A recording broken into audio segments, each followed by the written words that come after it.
Everyone is talking about lockdown and social distancing to deal with the spread of the coronavirus. But the real problem has been with us longer than the coronavirus. And if we do not act now, it will become more deadly than the biggest pandemic in human history. I'm talking about our dirty politics and corruption. We're talking about personal hygiene, but what about political hygiene? Why do we allow these crooked politicians to continue to dirtify our churches and places of worship with their hate speech and lies? Why do our churches take donations which they know have been stolen from hospital and school projects? Why do our pastors and priests allow murderers to speak from the pulpit? Is our political greed so bad that we can allow anything? We need to treat this cancer before it kills us. We have been here before. Kenya has been here before. 300,000 displaced persons, thousands of raped women and children, hundreds of murdered men dragged from their homes at night, and children burned in a church in Kiamba.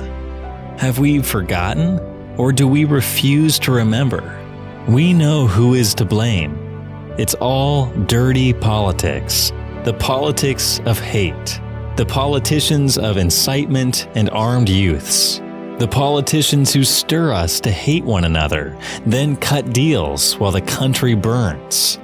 The politicians who steal from the farmers and hard workers to build large hotels on stolen school property. The politicians who bribe the church for false prayers and divide the faithful. The politicians who kill to protect what they have stolen. We must sanitize our politics in order to give our children a chance at a better future in Kenya.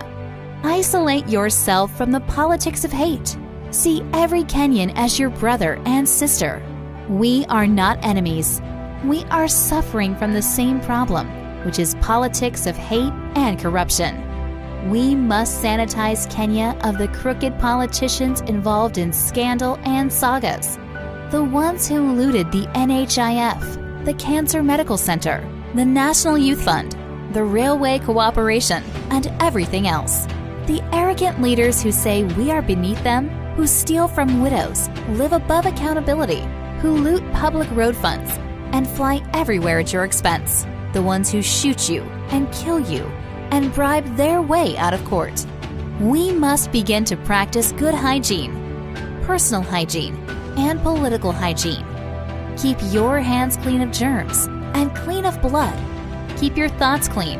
Call out the thief and anyone who stands with him. Do not become an instrument of political chaos. Make yourself the instrument of political calm. Use facts, not fiction.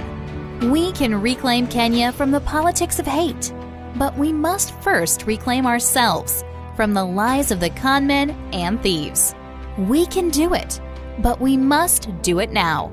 During this period of social distancing and silence, let's reflect and keep that in our thoughts.